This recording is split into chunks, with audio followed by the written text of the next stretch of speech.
Épisode 4. La chute et les mauvais traitements de Christophe Colomb.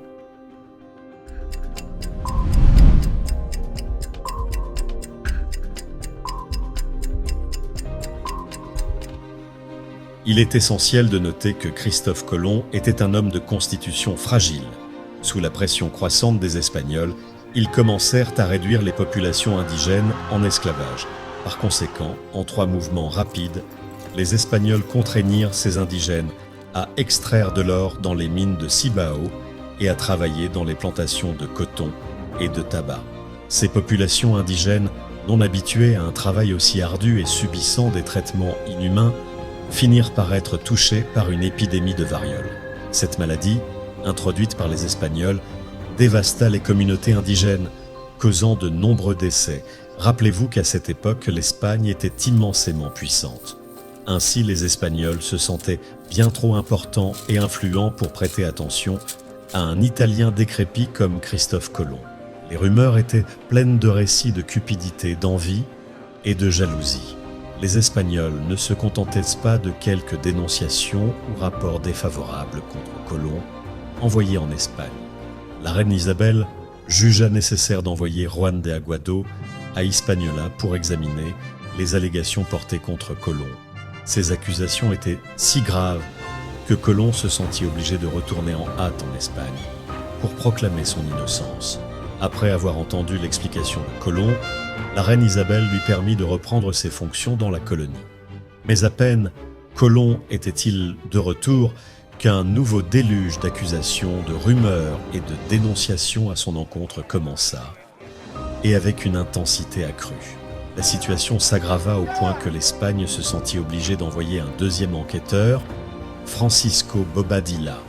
À son arrivée, Bobadilla arrêta immédiatement Christophe Colomb et son frère, Barthélemy, les enchaînant et les condamnant à mort. Enchaînés et confinés dans la cale du navire, Colomb et Barthélemy furent transportés en Espagne sur ordre de Bobadilla. En Espagne, la reine Isabelle exigea justice pour eux. Bien qu'ils aient été libérés par la suite, Colomb fut fermement averti de ne jamais retourner à Hispaniola. Il est à noter que Colomb mourut dans le désespoir et la tristesse, ses affaires en désordre, le 20 mai 1506. Après sa mort, les restes de Colomb furent déplacés plusieurs fois, avec des revendications contradictoires quant à son lieu de repos final.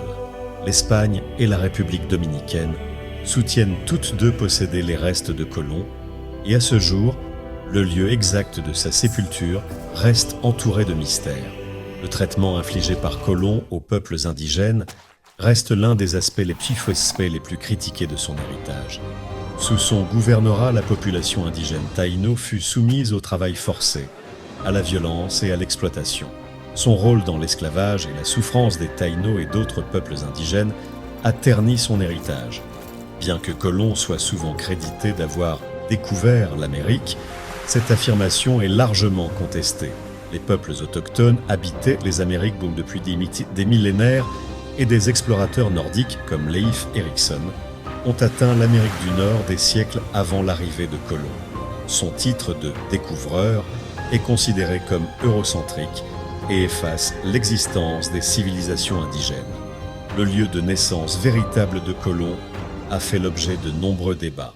Bien qu'il soit largement accepté comme génois, des théories alternatives avancent des origines espagnoles, portugaises ou catalanes, certains suggérant que Colomb cachait ses origines.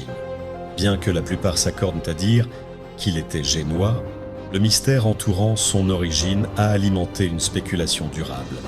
Les historiens débattent de l'autorité réelle de Colomb à Hispaniola, certains suggérant qu'il fut mis à l'écart en raison de son origine non espagnole. Ce point de vue soutient que Colomb n'a jamais été pleinement aux commandes, son autorité étant limitée par les colons et fonctionnaires espagnols qui le considéraient comme un étranger. Par conséquent, son gouvernorat a été décrit comme instable et marqué par la dissidence.